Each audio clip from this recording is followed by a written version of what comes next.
আমার হায়াত আর মৌতের মালিককে? সবাই বলে। এই কথা যদি বিশ্বাস করি, হায়াত আর মৌতের মালিক আল্লাহ, এটা যদি বিশ্বাস করি, তাহলে যে মানুষটা একসাথে দুইটা জিনিস হারায় তার কাছে দুনিয়াটা হঠাৎ অন্ধকার হয়ে যায়। এক, আনন্দের পরিবার, যেখানে ছিল হাসি, শান্তি আর আপন। Hey bro, I believe in this line. সৃষ্টিকর্তা কাউকে ঠকান না, হয়তোবা জিতিয়ে দেন, হয়তোবা শিখিয়ে দেন। अरे कौन हो भाई? अल्हम्दुलिल्लाह मुसलमान।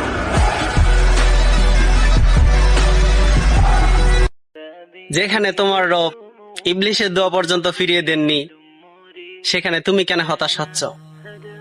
তুমি তো আল্লাহর প্রিয় নবীর উম্মত।